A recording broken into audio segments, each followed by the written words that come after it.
नमस्कार।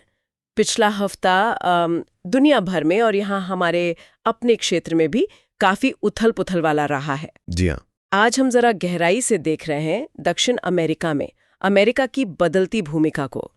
खास तौर पर हम हाल के हफ्तों की अमेरिकी नीतियों, उनकी सैन्य गतिविधियों और वो जो नशीली दवाओं की तस्करी के खिलाफ अभियान चल रहे हैं, उनका विश्लेषण करेंगे। ठीक है। हमारे पास इस काफी पेचीदा विषय पर अलग-अलग स्रोतों से जानकारी है। समाचार रिपोर्टें हैं, विशेषज्ञों के विश्लेषण है, सरकारी बयान भी है। बिल्कुल। हमारा मकसद है कि इस सारी जानकारी के सागर से जरूरी बातें निकालें ताकि हमारे श्रोता अलग-अलग नजरिए समझ सकें और अपनी एक ठीक राय बना सकें। और इस विश्लेषण को आप तक लाने में हमारा सहयोग कर रहा है प्रोवेव एआई। हाँ, ये गहन चर्चा स्टाइलो न्यूज ने तैयार की है, जो एआई से चलने वाली एक नई तरह की समाचार एप्लीकेशन है। तो आइए शुरू करते हैं, इस महत्वपूर्ण विषय की परतें खोलते हैं। पिछले कुछ महीनों में खासकर कैरेबियन सागर और पूर्वी प्रशांत महासागर के इलाकों में अमेरिकी सैन्य उपस्थिति में एक साफ बढ़त देखी गई है। जी। ऐसा लगता है कि ये गतिविधियां खास तौर पर वेनेजुएला और कोलंबिया के तटों के पास ही हो रही हैं। ये महज सामान्य गश्त से तो ज्यादा ही लग रहा है। बिल्कुल। जानकारी तो यही है कि अमेरिका ने इस क्षेत्र में अपनी सैन्य ताकत काफी बढ़ा दी है। अच्छा। सिर्फ नियमित नौसैनिक जहाज ही नहीं, दुनिया का सबसे बड़ा विमान वाहक पोत यूएसएस जेरल्ड आर फोर्ड, उसके नेतृत्व वाला एक पूरा स्ट्राइक ग्रुप वहां तैनात किया गया है। बाप रे, पूरा स्ट्राइक ग्रुप। जी हाँ। और इसके साथ ही B-52 बॉम्बर्स जैसे लंबी दूरी के बम वर्षक, F-35 जैसे नए लड़ाकू विमान और निगरानी के लिए MQ-9 रीपर ड्रोन भी क्षेत्र में सक्रिय बताए जा रहे हैं। अच्छा। और प्यूर्टो रिको में जो पुराना रूजवेल्ट रोड्स नौसैनिक अड्डा था, उसे फिर से सक्रिय करने की भी खबरें हैं। अच्छा। तो ये सब मिलकर इस क्षेत्र में अमेरिकी सैन्य क्षमता में एक बहुत बड़ी बढ़त का संकेत है।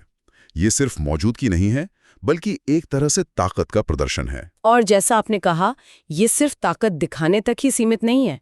सितंबर 2025 से अमेरिकी सेना ने सीधे हमले भी किए हैं उन जहाजों पर जिन पर शक था कि वो ड्रग्स ले जा रहे हैं। हाँ, ऐसी खबरें लगातार आ रही हैं।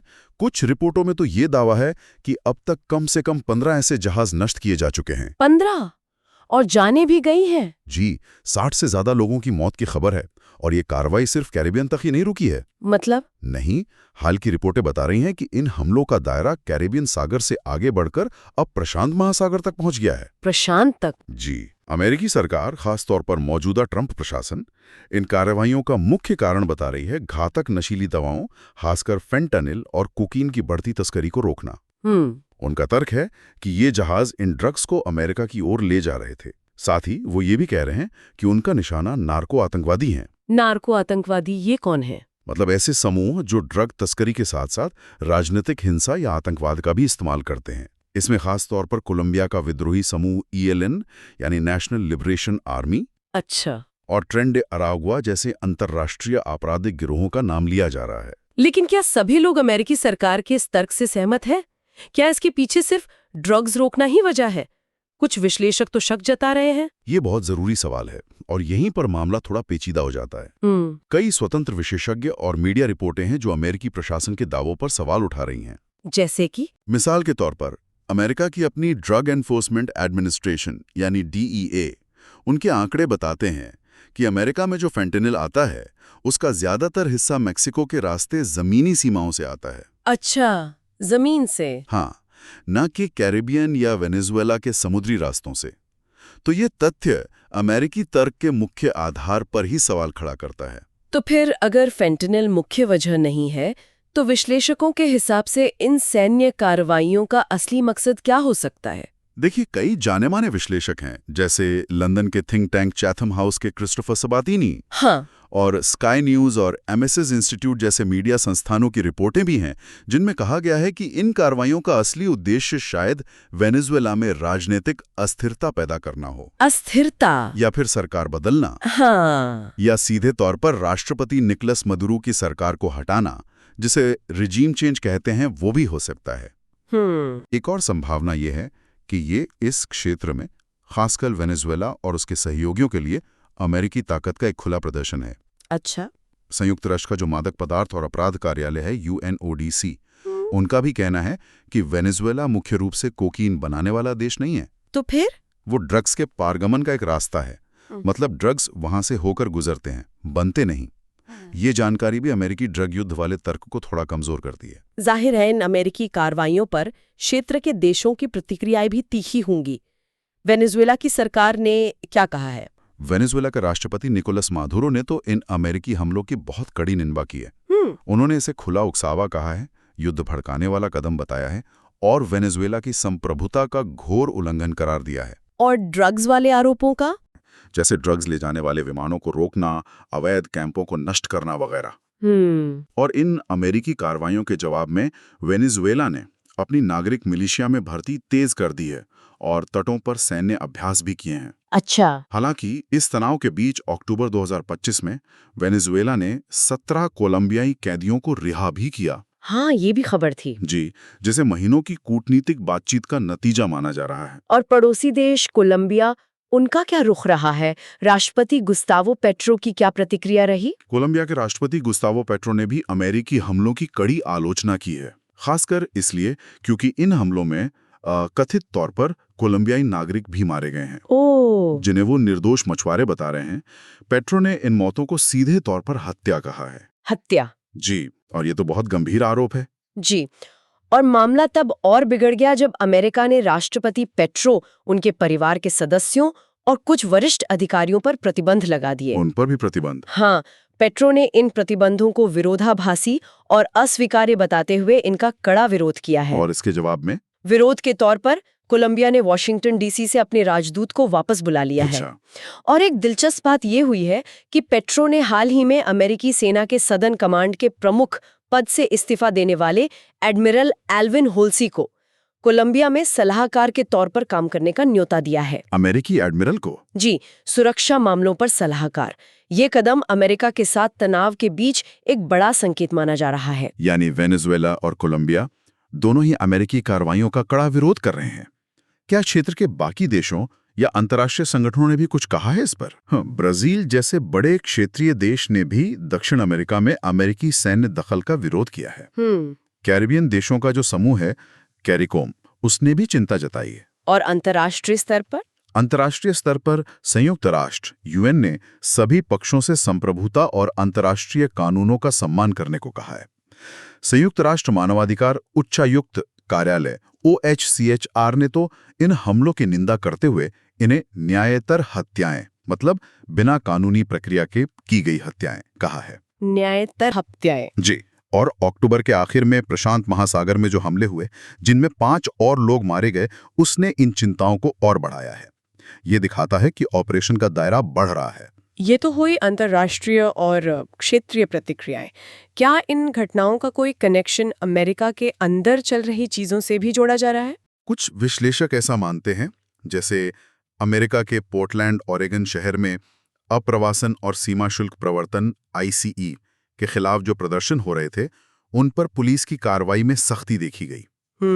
इसे कुछ लोग ट्रंप प्रशासन की आव्रजन और विरोध प्रदर्शनों से निपटने की जो पूरी सख्त नीति है, उसी के हिस्से के तौर पे देख रहे हैं। मतलब एक तरफ बाहर आक्रमण कार्रवाई और अंदर भी सख्ती। हाँ, कुछ इस तरह का पैटर्न देख रहे हैं लोग। इसके अलावा एक और दावा भी सामने आया है जो काफी सनसनीखेज है, वेनेजुएला के एक पूर्व अधिकारी के हवाले से। हाँ, वेनेजुएला से दल बदलकर अमेरिका आए एक पूर्व खुफिया अधिकारी ने दावा किया है कि 2012 में उस समय के राष्ट्रपति ह्यूगो शावेज ने हाँ, कथित तौर पर अमेरिका के कुछ कट्टरपंथी वामपंथी समूहों को, जिनमें ब्लैक लाइव्स मैटर और एंटीफा जैसे नाम शामिल हैं, BLM और एंटीफा को, जी, उन्हें अमेरिका में अस्थिरता फैलाने के लिए $20 मिलियन नकद दिए थे। $20 मिलियन? कैश? हाँ, कैश। हालांकि इस दावे की स्वतंत्र रूप से पुष्टि नहीं हुई है, लेकिन यह अमेरिका में विदेशी हस्तक्षेप को लेकर जो चिंताएं चल रही हैं, उनको और हवा देता है और राजनीतिक माहौल को और ध्रुवीकृत करता है। जाहिर है। और इन सब सैन्य और राजनीतिक तनावों के बीच क्या व्यापार के मोर्चे पर भी कुछ चल रहा है? जी हाँ, इन तनावों के साये में भी अमेरिका चीन और ब्राजील के साथ अहम व्यापार वार्ताओं में लगा हुआ है। अच्छा। राष्ट्रपति ट्रंप की जो हाल की एशिया यात्रा थी, उस दौरान इन वार्ताओं पर काफी ध्यान था। हालांकि उस यात्रा में उत्तर कोरियाई नेता किम जोंग उन के साथ कोई बैठक नहीं हुई, पर यह दिखाता है कि प्रशासन एक साथ कई मोर्चों पर सक्रिय है। सैन्य, राजनीतिक और आर्थिक भी। इन सभी जटिल घटनाओं और अलग-अलग दावों के बीच सोशल मीडिया पर क्या माहौल है? किस तरह की प्रतिक्रियाएं हैं? सोशल मीडिया, खासकर एक्स जो पहले ट्विटर था, उस पर इन मुद्दों को लेकर राय बहुत बटी हुई है और माहौल काफी, आप कह सकते हैं, गर्म है। यूएसए, ट्रंप, बॉर्डर, एंटीफा जैसे हैशटैग्स पर आप देखेंगे तो तीखी बहसें चल रही हैं। अच्छा। आप देख सकते हैं कि कुछ मीडिया स्रोत हैं जैसे रेड स्टेट या पीजे मीडिया, वो अक्सर प्रशासन की कार्रवाइयों का समर्थन करते हुए तर्क देते हैं, जबकि ओरेगन लाइव या द गार्डियन जैसे स्रोत हैं, वो आलोचनात्मक नजरिया अपनाते हैं और मानवाधिकारों या अंतर्राष्ट्रीय कानून के उल्लंघन पर चिंता जताते हैं। और आम लोग, कई यूजर्स तो अक्सर किसी भी खबर पर शक करते हैं और मीडिया पर पक्षपात का आरोप लगाते हैं। कुल मिलाकर सोशल मीडिया पर एक साफ ध्रुवीकरण दिखता है। तो इस पूरी तस्वीर को देखते हुए अगर संक्षेप में कहें तो मुख्य निर्णय लेने वाले खिलाड़ी कौन हैं और उनके मुख्य दृष्टिकोण क्या हैं? देखिए, मुख्य खिलाड़ियों में सबसे पहले तो अमेरिकी सरकार है। राष्ट्रपति ट्रंप का प्रशासन, रक्षा मंत्रालय, ट्रेजरी विभाग। हाँ, इनका नजरिया बल प्रयोग और आर्थिक प्रतिबंधों के जरिए ड्रग्स तस्करी और जिसे वो नार्को आतंकवाद कह रहे हैं, उससे निपटना है। और जैसा हमने चर्चा की, कुछ विश्लेषकों का मानना है कि वेनेजुएला में सत्ता परिवर्तन भी उनका एक छिपा हुआ लक्ष्य हो सकता है। ठीक है। दूसरे प्रमुख खिलाड़ी हैं कोलंबियाई सरकार, राष्ट्रपति पेट्रो के नेतृत्व में। वो अमेरिकी हमलों और प्रतिबंधों की निंदा कर रहे हैं, अपनी संप्रभुता पर जोर दे रहे हैं और शायद सुरक्षा के लिए दूसरे साथी ढूंढ रहे हैं, जैसा कि एडमिरल होल्सी को बुलाने से लगता है। तीसरे हैं वेनेजुएला के राष्ट्रपति मादुरो। वो अमेरिकी कार्रवाइयों को आक्रमण मान रहे हैं, ड्रग्स के आरोपों को खारिज कर रहे हैं और अपनी रक्षा क्षमताएं मजबूत कर रहे हैं। और अंतर्राष्ट्रीय संघकर? और अंत में अंतर्राष्ट्रीय संगठन जैसे संयुक्त राष्ट्र, OAS, UNODC, ये आमतौर पर संयम बरतने, अंतर्राष्ट्रीय कानून मानने, मानवाधिकारों का सम्मान करने और कूटनीतिक हल निकालने की बात कर रहे हैं। ये स्थिति वाकई बहुत नाजुक और गतिशील लग रही है। आगे क्या हो सकता है? किन संभावित घटनाओं पर हमें नजर रखनी चाहिए? देखिए, भविष्य के बारे में पक्के तौर पर तो कुछ कहना मुश्किल है, पर कुछ संभावनाएं जरूर दिख रही हैं। जैसे? पहली, ये कि अमेरिकी सैन्य अभियान जारी रह सकते हैं। कुछ अपुष्ट रिपोर्टों में तो वेनेजुएला की सीमा के अंदर भी गुप्त या सीधे हमलों की आशंका जताई गई है, जिसमें शायद CIA जैसी एजेंसियों की भूमिका हो। दूसरी, कोलंबिया पर नए व्यापार शुल्क यानी टैरिफ या और प्रतिबंध लगाए जा सकते हैं, खासकर अगर पेट्रो सरकार अमेरिकी नीतियों का विरोध जारी रखती है। तीसरी, अमेरिका चीन और अमेरिका ब्राजील के बीच जो व्यापार वार्ताएं चल रही हैं, उनका अंतिम रूप लेना अहम होगा। उसके क्षेत्रीय और वैश्विक असर होंगे। हाँ, ये तो है। चौथी बात, कोलंबिया में मई 2026 में राष्ट्रपति चुनाव होने हैं। इन तनावों का उन पर क्या असर पड़ता है, ये देखना भी महत्वपूर्ण होगा। सही। पांचवीं, क्षेत्रीय तनाव या तो और बढ़ सकता है या फिर पर्दे के पीछे कूटनीतिक कोशिशें तेज हो सकती हैं। और आखिरी में, पेरू जैसे पड़ोसी देश भी सीमा पार अपराध, खासकर ट्रेन दे अरागुआ जैसे गिरोहों की बढ़ती गतिविधियों से निपटने के लिए अपनी कोशिशें जारी रखेंगे। ये सभी घटनाक्रम एक दूसरे से जुड़े हुए हैं। ये वास्तव में एक बहुत ही उलझा हुआ जाल है, जिसके कई सिरे हैं और हर सिरे पर तनाव है। बिल्कुल।